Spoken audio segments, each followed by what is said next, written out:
Olá pessoal, nesse vídeo eu vou apresentar para vocês o padrão Simple Factor. Então, esse padrão ele entra na categoria de padrões criacionais. Então, sempre que a gente precisar resolver problemas relacionados à criação de objetos, a gente pode recorrer a um padrão criacional. Então, a definição dele é bem simples, o próprio nome diz, ele é uma fábrica simples que permite encapsular a criação de objetos de uma classe que representa uma fábrica.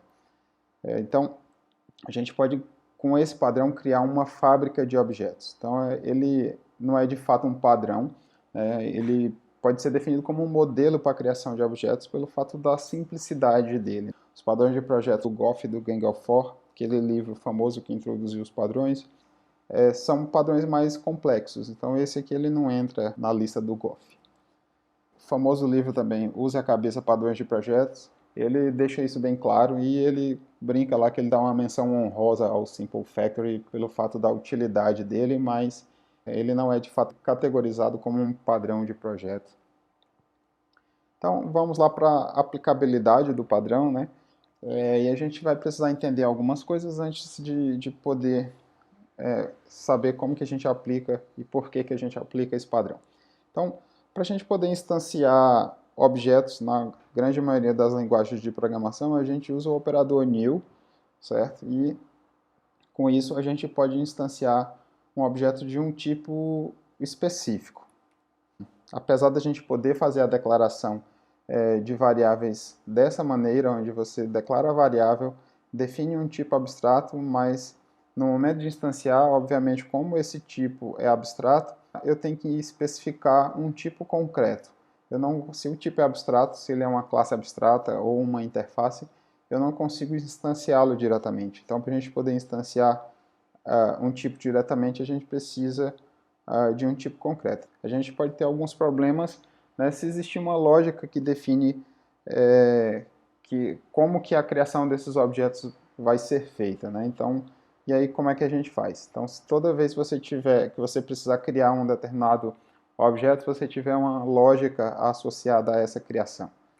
Então, o Simple Factor ele vai encapsular a criação desses objetos justamente quando a gente tiver uma lógica definida para a criação desses objetos. Então, assim a gente evita duplicar essa lógica em vários locais do projeto, que esse é o grande problema. Se a gente tem uma determinada lógica e toda vez que eu precisar instanciar um determinado tipo de objeto, eu precisar reescrever essa mesma lógica, se eu espalhar essa lógica em vários locais do projeto e eu precisar fazer alteração nessa lógica, a gente pode ter dificuldade e, de qualquer forma, nós vamos ter mais trabalho para poder corrigir esse código. E como a gente sabe, duplicação de código é algo que deve ser evitado porque traz uma série de problemas no desenvolvimento de software.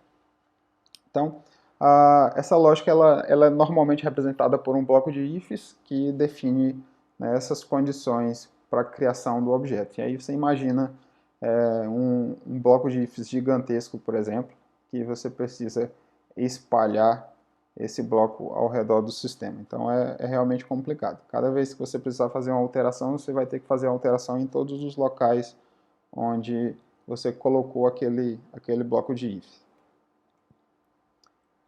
Então, considere que a gente tem várias subclasses, né, que podem ser instanciadas.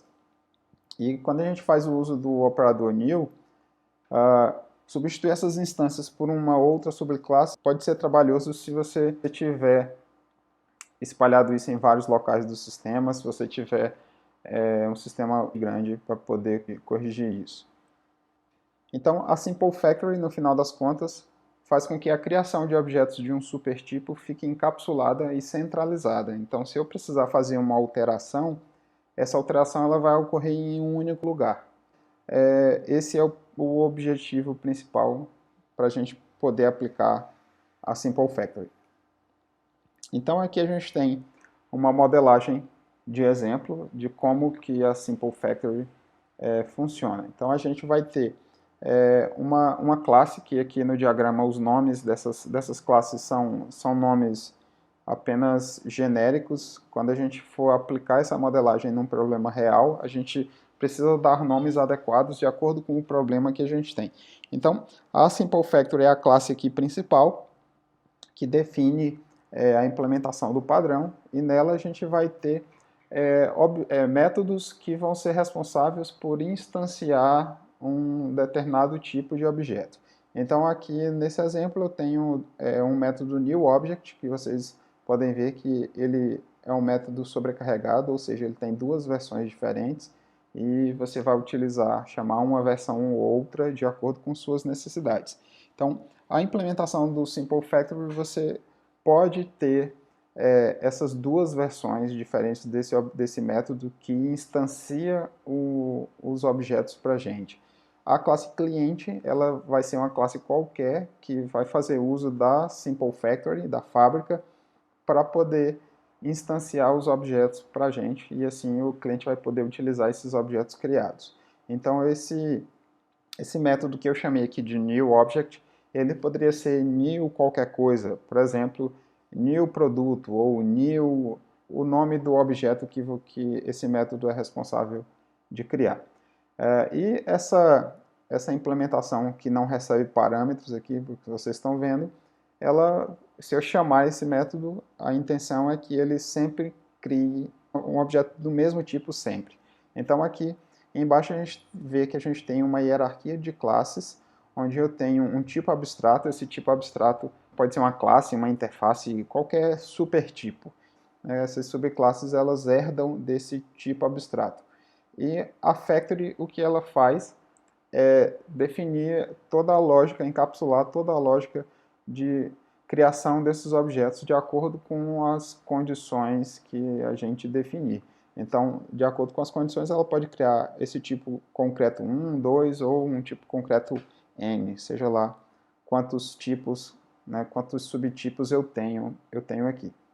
Então, esse newObject ele vai ser responsável por criar sempre um desses tipos que eu tenho definido aqui, um objeto desses tipos aqui, e esse outro método newObject ele vai ser responsável por fazer a criação, mas de acordo com os parâmetros que eu passar. Então eu tenho aqui uma lista de parâmetros, esses parâmetros podem ser quantos parâmetros eu quiser, do tipo que eu quiser, isso vai depender do problema que eu tenho para resolver. Então, de acordo com os parâmetros que eu passar, internamente essa outra versão do método vai decidir qual desses objetos aqui vai ser criado e retornar a instância, o novo objeto, para quem chamou, que no caso aqui é o nosso cliente. E aí, como vocês podem perceber, os dois métodos, eles retornam o tipo abstrato e não um tipo concreto específico. Então, esses métodos vão instanciar algum desses tipos concretos, mas o cliente, a única coisa que ele precisa saber é que está sendo retornado um supertipo, um tipo abstrato aqui. Então, se eu tenho, por exemplo, aqui pessoa, aluno, professor e funcionário, então esse tipo abstrato vai ser pessoa. O que a Factory vai instanciar seria aluno, professor ou funcionário, certo? Mas o cliente só precisa saber que a Factory retorna uma pessoa. Então, com isso, o cliente ele não precisa conhecer os tipos concretos específicos. Aí vamos entender quais são os princípios utilizados, os princípios de engenharia de software que são utilizados aí quando a gente aplica o Simple Factory. Então, o primeiro é o OCP, é o Open Closed Principle, que é o princípio do aberto e fechado. Esse princípio ele diz que uma classe ela tem que estar aberta para extensão e fechada para modificação. Então, a Simple Factory, ela segue esse princípio OCP, porque sempre que eu precisar fazer qualquer modificação no código que define como os objetos serão criados, essa modificação vai acontecer somente dentro da Simple Factory. Isso quer dizer que quem de fato segue o OCP são os clientes. Se a gente voltar aqui no nosso diagrama, então o cliente ele vai estar seguindo o OCP. Eu posso, por exemplo, se eu precisar incluir uma nova classe aqui, eu não preciso modificar nada no código do cliente, mesmo que eu inclua uma nova classe. Qualquer modificação que eu precise fazer será dentro do código da classe Simple Factory. Então, a Simple Factory em si, ela não segue o OCP, mas quem usa a fábrica segue o OCP. Então essa é justamente a grande vantagem. Quem vai utilizar não tem que se preocupar com as modificações. Então, ele segue o princípio do programar para uma interface e não uma implementação. Isso, a gente já tem costume de fazer isso aqui, declarar uma variável e o tipo como um tipo abstrato. Então a gente acabou de discutir isso. A fábrica ela faz exatamente isso, ela retorna aqui no método um tipo abstrato, né, um supertipo, e não um tipo concreto. E quando você trabalha com o tipo abstrato, você não precisa conhecer os tipos concretos. Então quer dizer que qualquer que seja o tipo concreto que foi de fato instanciado, o meu código que está usando essa variável, ele vai funcionar, mesmo que o tipo concreto mude, certo? Então assim a gente está programando para uma interface e não para uma implementação. E é que o interface está entre aspas, porque o interface não necessariamente quer dizer uma interface Java, que a gente cria com a palavra reservada interface, certo? Então essa interface pode ser qualquer tipo, supertipo ou tipo abstrato. Isso pode ser uma classe abstrata ou até mesmo uma interface de fato. Então esse é um princípio que a gente procura seguir aí no desenvolvimento de software. Então, tem um outro princípio que a fábrica segue, Dependency Inversion Principle, que é o DIP, princípio da inversão de dependência.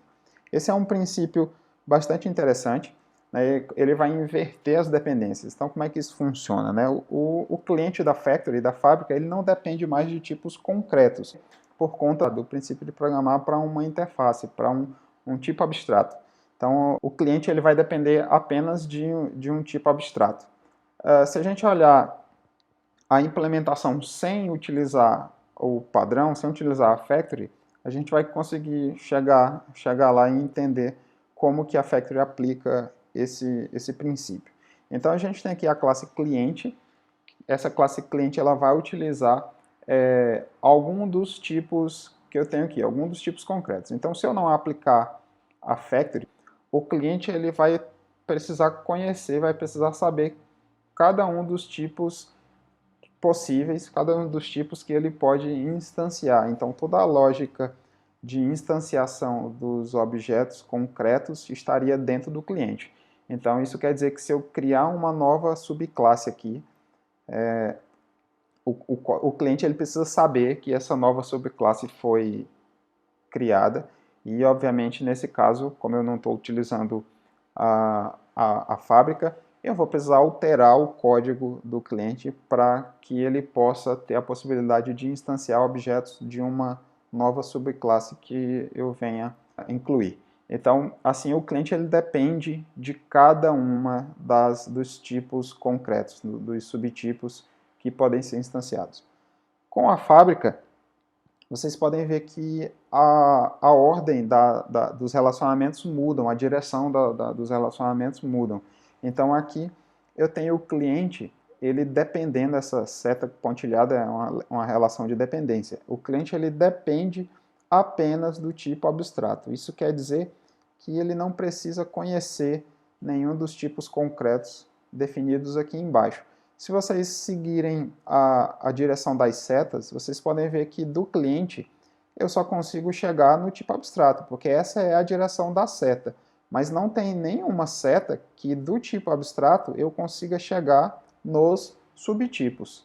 Dos subtipos eu consigo chegar no tipo abstrato, que é o meu supertipo, mas não o contrário. Então aqui a gente pode ver pela direção das setas que o cliente ele depende apenas do tipo abstrato e ele só conhece o tipo abstrato, porque ele não tem como navegar nos tipos concretos. Ele até poderia conhecer os tipos concretos, mas ele simplesmente não precisa, certo? Então, se a gente olhar só a direção da associação, das associações, fica claro que o cliente ele não precisa conhecer os tipos concretos. Então, se eu adicionar um novo tipo concreto aqui, o cliente não muda em nada. Então, esse é uma representação, na verdade, simplificada daquele primeiro diagrama que a gente viu, só para a gente poder entender o princípio da inversão de dependência. Então, se a gente comparar as duas modelagens lado a lado, fica claro como que esse princípio da inversão de dependência muda a ordem das associações, né? Então aqui eu tenho o cliente conectado com todos os tipos concretos, e agora aqui eu tenho o cliente conectado apenas com o supertipo, o meu tipo abstrato.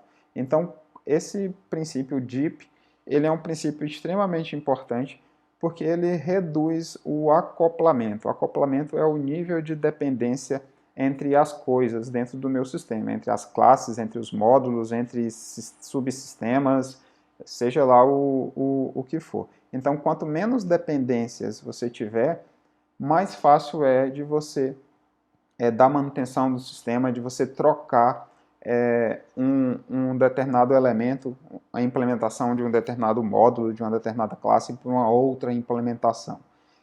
Se você ver aqui, esses diagramas são diagramas simples, pequenos, com um conjunto pequeno de classes, e aqui nesse primeiro a gente já tem 6 associações.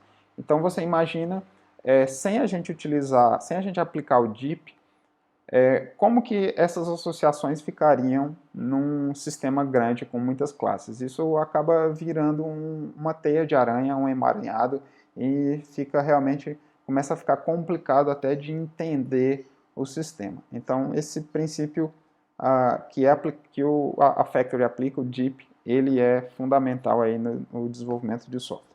Então, é isso. O link para todo esse material está disponível na descrição do vídeo, e inclusive com exercícios para vocês poderem implementar aí a Simple Factory e o código-fonte dos projetos disponibilizados. É isso, até mais.